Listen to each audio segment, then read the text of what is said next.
Hello, kids. Today I will take you to a magical forest. A forest where the trees sparkle, the river laughs, and the air smells like rainbows. In this magical world lives a tiny, cute, and brave little squirrel. Her name is Tuku. Are you ready to join Tuku on her biggest adventure? Come on, let's step into the rainbow forest. It was early morning in the rainbow forest. Soft sunlight touched the colorful leaves. The flowers looked like shining jewels. Butterflies danced gently in the warm golden light, and the laughing river sang her beautiful morning song. Slowly, the magical forest began to wake up, and just then, little Tuku opened her eyes. Tuku was a cute, chubby little squirrel with shiny, bright eyes and a fluffy tail that waved like a soft feather in the wind. She stretched her tiny arms, yawned sweetly, and said, "What a beautiful morning." She climbed onto her favorite glowing branch and looked happily at the colorful forest.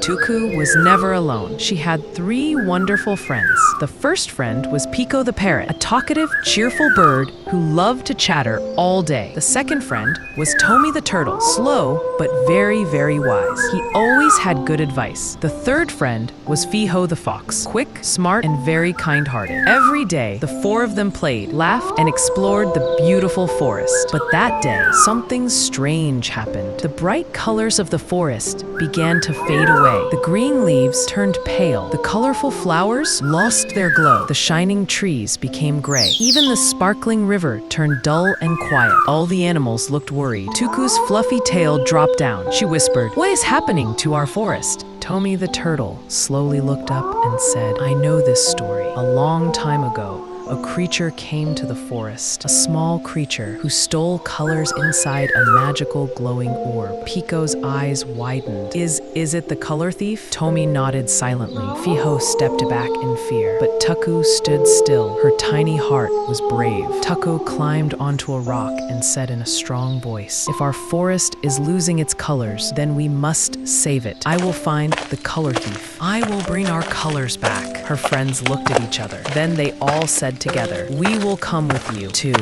And so, the brave little team began their journey. They crossed sparkling rivers, climbed tall, misty mountains, walked through dark, glowing caves. Each place was full of mysteries. Sometimes they were scared, sometimes they laughed, but all the time they stayed together. Finally, they reached the magical Color Valley. Colors floated in the air like snowflakes. Glowing plants lit up the ground. A soft rainbow mist covered everything. Tuku and her friends looked around in wonder. They had never seen anything so beautiful. Then, behind a glowing rock, they saw a small, dark creature. He was round, tiny, and holding a bright glowing orb that was sucking colors from the valley. But he didn't look dangerous. He looked lonely.